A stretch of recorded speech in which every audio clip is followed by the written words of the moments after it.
बंदों गुरुपद कंज कृपा सिंधु नर रूप हरि महामोह तम पुंज जासु वचन रवि कर निकर। सत्संग योग।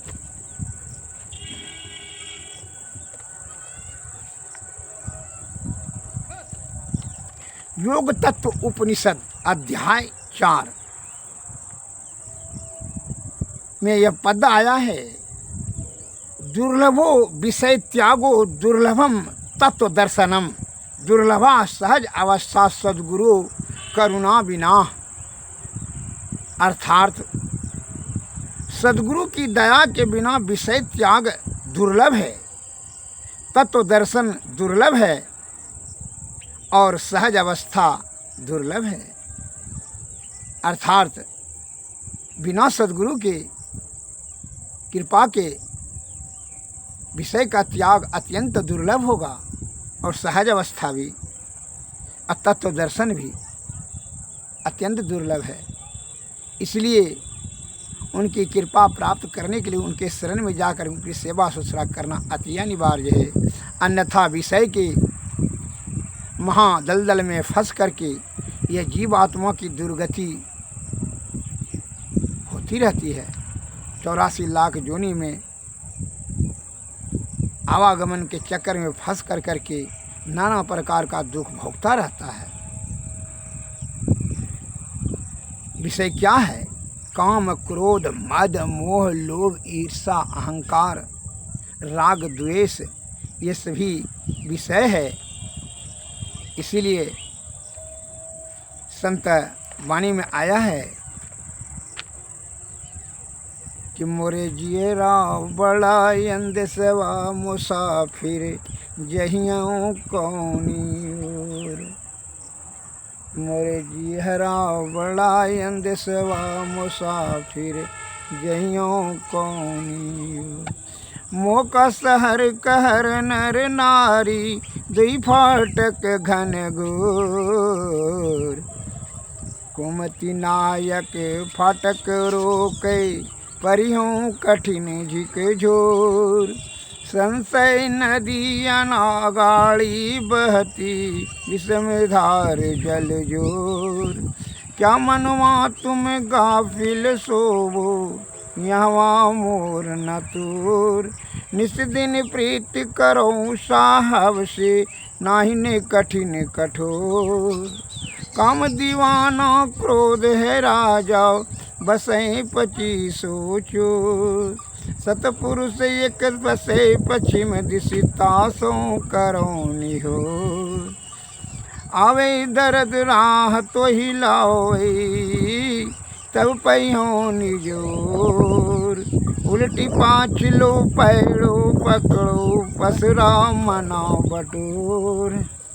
कहे कबीर सुनो भाई साधु तब पहियों निज ठोर। मोरे जियरा बड़ा अंदेशवा मुसाफिर जइयों कौनी ओर। श्री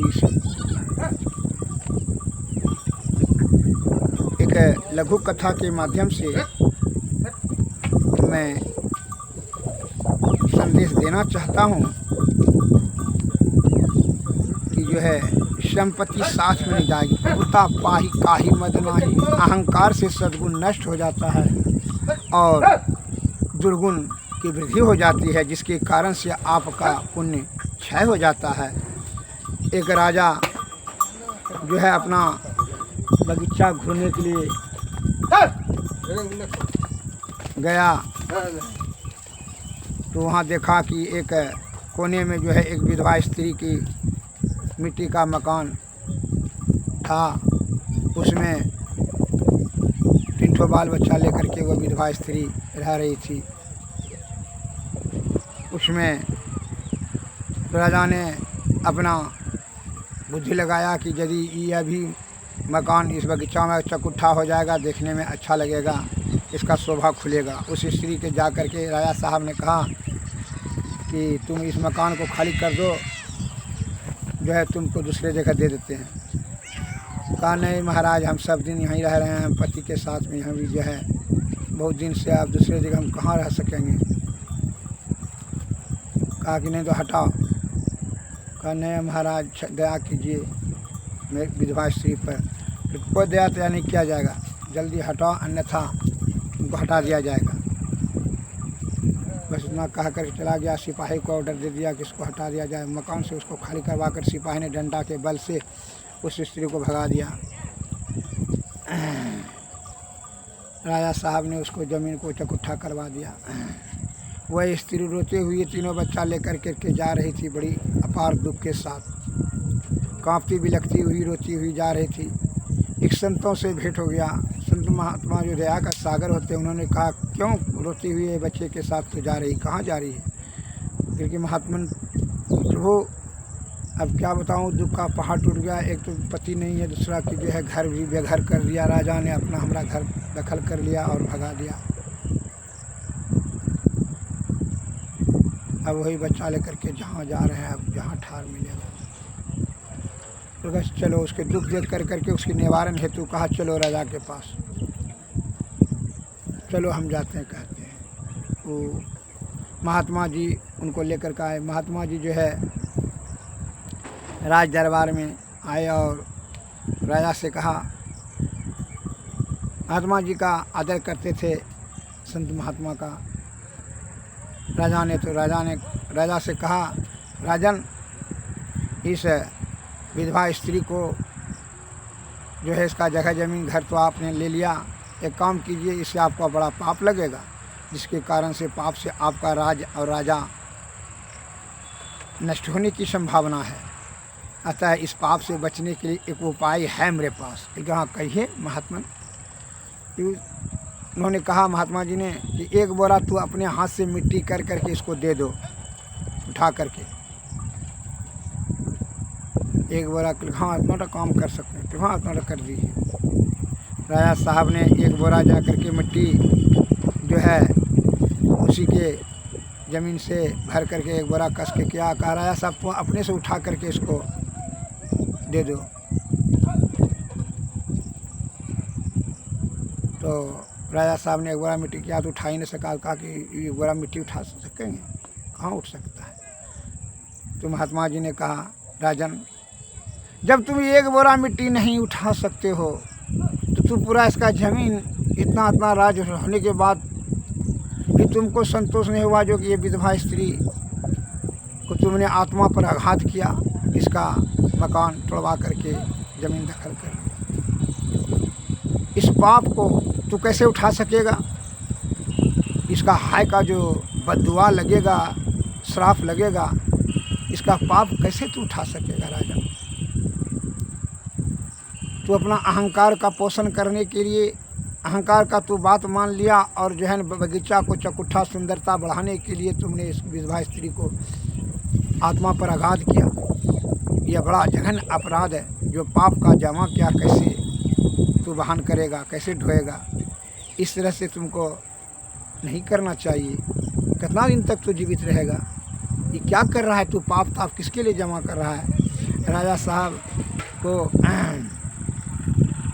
जो है महात्मा जी के शब्दों से आघात हुआ आत्मा में और जो है उसका हृदय में ज्ञान जागृत हुआ, आत्मज्ञान। महात्मा जी के बात सुनकर राजा को बैराग हो गया। उसने विधवा की ज़मीन को और मकान को वापस कर दिया, अपना बाग भी उसे दे दिया। संसार में जो भी अज्ञानी मूर्ख होते हैं वे ही दूसरों की ज़मीन संपत्ति अधर्म से दबा लेते हैं। उनको इतना ज्ञान नहीं है कि जब यह अपना शरीर भी साथ नहीं जाएगा तब अन्य पदार्थ कैसे साथ ले जा सकते हैं। ऐसे परधन लोभी लोग मरकर पशु योनि को प्राप्त करते हैं। वैराग्यवान लोग अधर्म से धन नहीं कमाते, दूसरे की संपत्ति यवरन हड़प लेने से, क्योंकि जानते हैं कि धन साथ नहीं जाता है। अपना क्या कर्म और धर्म अधर्म ही साथ जाता है। मरने पर संपत्ति मृतक के संबंधी के हाथ लग जाती है। इसलिए वैराग्य का आश्रय लेना ही ठीक है। इसलिए ये जो अहंकार और लोभ की प्रवृत्ति है उसको त्याग कर देना चाहिए। जब यह शरीर ही नहीं जाएगा तो अहंकार से क्या होता है, पुण्य नष्ट हो जाता है। कैसे? एक हाजी साहब प्रत्येक जो है 50-60 बार आए थे, हज कर के प्रत्येक दिन जो है 5 बार 6 बार जो है नमाज पढ़ते थे।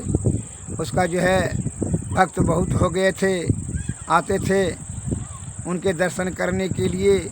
हाजी साहब गर्व के कारण तुम्हारा 60 बार जो है गर्व से कहते थे कि हम तो 60 बार आए हैं, हज कर के 6 बार रोज़ प्रत्येक दिन जो है हमरा तो नमाज पढ़ते हैं, हमरा तो स्वर्ग तो धर्मराज आएंगे हमको ले जाने के लिए, हमारा स्वर्ग तो रिजर्वेशन हो गया है। इस प्रकार से वह सभी भक्तों के समक्ष अपना अहंकार व्यक्त करते थे। अब जो है एक दिन हाजी साहब ने देखा कि सपना में कि एक यमदूत है जो जितना भी मृतक आ रहा है सबको जो है किसी को स्वर्ग भेज रहा है, किसी को नरक भेज रहा है, पूछ करके। हाजी साहब भी जा रहे हैं। हाजी साहब ने कहा स्वर्ग किधर है जी? स्वर्ग वाला रास्ता बताओ। कहा है क्या बात है? यमराज ने पूछा क्या बात है? क्योंकि हम स्वर्ग जाएंगे, हम जो 60 बार हज करके आए हैं, 5-6 बार जो है दिन में प्रत्येक दिन जीवन भर नमाज पढ़े हैं, इसलिए स्वर्ग तो हमको जो है हमारा सुरक्षित है। सूर्य दूत हाथ में लेकर के नरक और पीठ का रास्ता में बता रहे थे।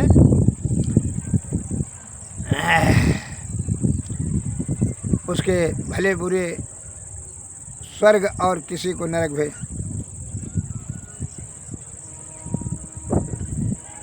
तुम किस सत्कार्य के फलस्वरूप स्वर्ग में जाना चाहते हो?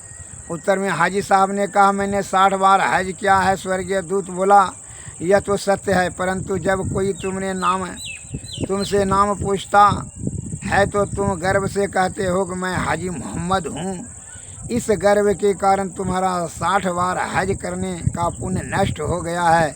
तुम्हारा और कोई पुण्य हो तो बताओ। हाजी साहब अपने को सहज स्वर्ग का यात्री मानते थे। मुंह उतर गया। उन्होंने कांपते हुए स्वर्गीय दूत से कहा मैंने 60 साल तक नियमित रूप से प्रतिदिन 5 बार नमाज पढ़ी है। स्वर्गीय दूत ने कहा तुम्हारी यह पुण्य भी ढेरों भी नष्ट हो गई है। हाजी साहब ने कांपते हुए कहा सो कैसे? मेरे किस अपराध से यह तप नष्ट हो गया? स्वर्गीय दूत ने कहा एक दिन बाहर के बहुत से धर्म जिज्ञासु तुम्हारे पास आए थे। उस दिन तुमने उनके सामने उन लोगों को दिखाने के लिए दूसरे दिन की अपेक्षा अधिक देर तक नमाज पढ़ी थी। इस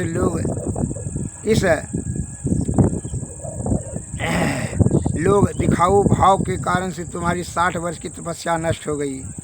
स्वर्गीय दूत की बात सुनते ही बूढ़े हाजी चिल्लाकर रो पड़े। चिल्लाने के आवाज़ कानों में पड़ते ही उनकी नींद टूट गई। जागने पर भी स्वप्न की बात स्मरण करके भय से कांपते हुए कराहते हुए रहे। उन्होंने अपनी भूल मालूम कर उसी दिन से उनका गर्व दूर हो गया। वे दिन बन गए और भगवान के स्वप्न में सावधान करके उन पर बड़ी दया की है।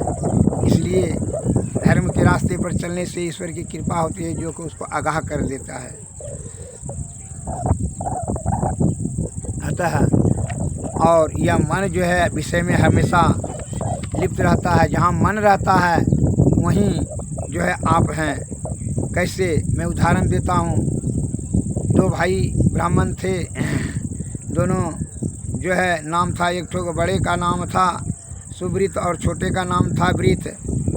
दोनों युवा थे, दोनों गुण संपन्न तथा कई विद्याओं में विशारद थे। घूमते घूमते दोनों एक दिन प्रयाग पहुँचे। उस दिन थी जन्माष्टमी। इसलिए श्री बेनी माधव जी के मंदिर में महान उत्सव था। महोत्सव देखने के लिए दोनों भाई निकले। वे लोग सड़क पार कर रहे थे कि बड़ी जोर से वर्षा आ गई, इसलिए दोनों मार्ग से जो है भूल गए और किसी निश्चित स्थान पर उनका पहुंचना कठिन था। अतएव एक वेश्या के घर चला गया बड़का भाई और दूसरा चला गया माधव जी के मंदिर।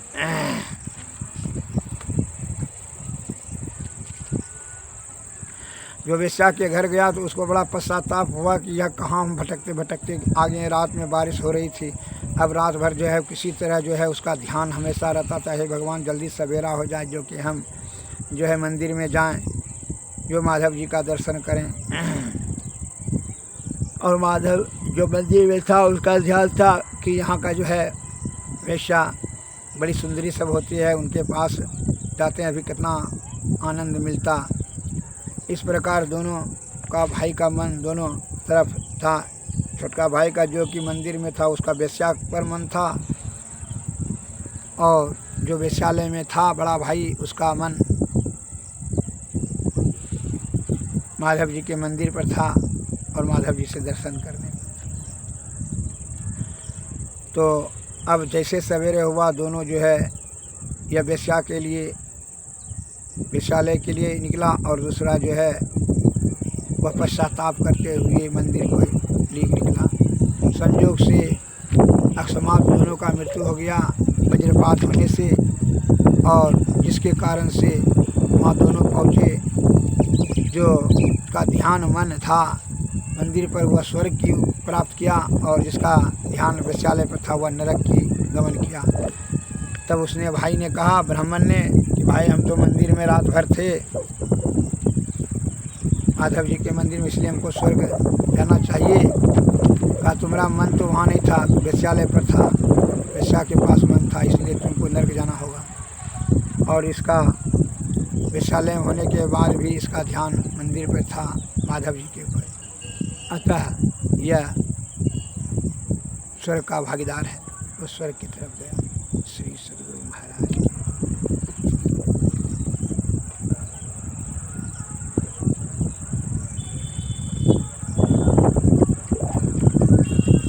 अतः इसलिए संत महात्मा लोग कहते हैं विषय वासना छुटत न मन से, नाहक नर बैराग करे, जल बिच मीन बझे बंसी में, जीव के कारण प्राण हरे, सो रस नावस कियो न जोगी, नाहक इंद्रिय साधि मरे, वन में रहत मृगा निसेवाय सरे, ना काहू के दोष करे, सो मुरली धुनि सुनने कारण, व्याधावान से प्राण हरे, नयन के कारण जरै पतिंगा,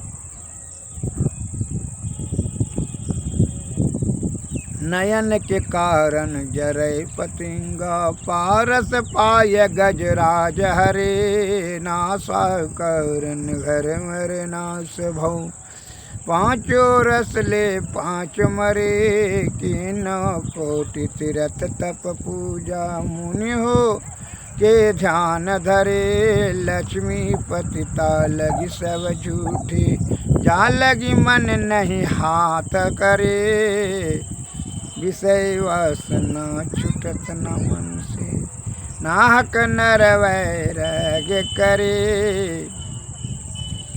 श्री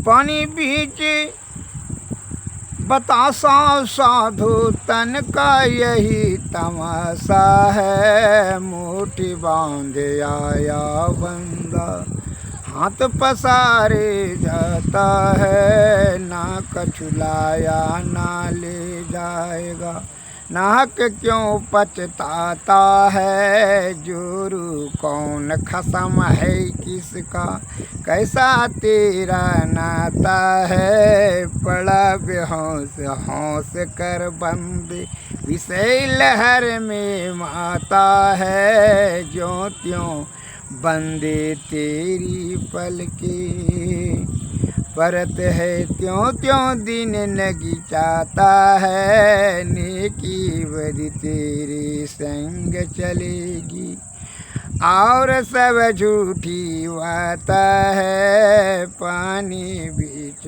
बता साधु। धन का यही तमाशा है, मुट्ठी बांधे आया बंदा, हाथ पसारे जाता है, ना कछु लाए ना कछु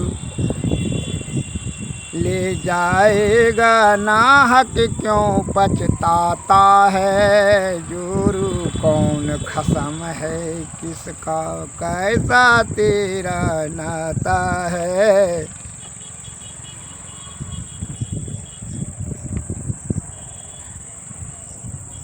नेकी बंदी तेरे संग चलेगी, और सब झूठी बात है, प्राण तुम्हारे पाहुन बंदी, क्यों रिसे ये कुहराता है, पलटू दस बंदगी झूठी, बंदा ठोकर खाता है, पानी भी साधु। तन का यही तमाशा है। श्री सद्गुरु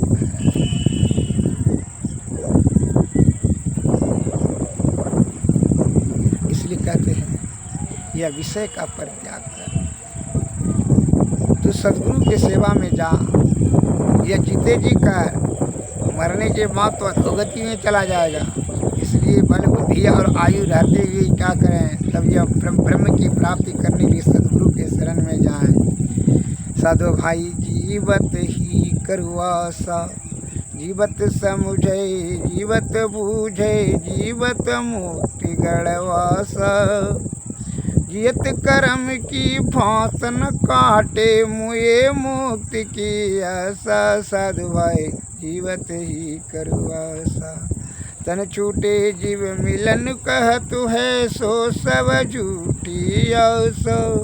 अबहु मिला सो तबहु मिलेगा, नहीं तो जमपुर वासा। साधु भाई जीवत ही करुआसा, दूर दूर ढूंढे मन लोभी, मिटे न गर्व तरासा। साधु संत की करे न बंदगी, कटे कर्म की फासा। साधु भाई जीवत ही करुआसा, सत गहे सतगुरु ना को चिन्हे, सत नाम है विश्वास। कहे कबीर साधन हितकारी, हम साधन के दासा। साधु भाई जीवत ही करुआसा। श्री सद्गुरु महाराज।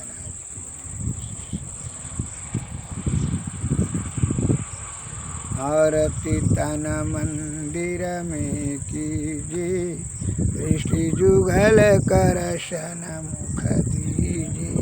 चमके बिंदु सूक्ष्म अति उज्ज्वल, ब्रह्म ज्योति अनुपम लख दीजिए। जगमग जगमग रूप ब्रह्मंडा, निरख निरख ज्योति तज दीजिए।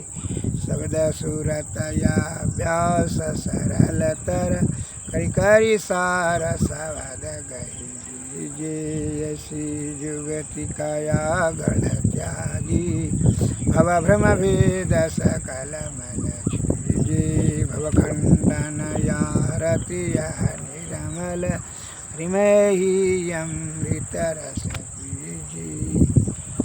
आरती तन मंदिर में जुगल कर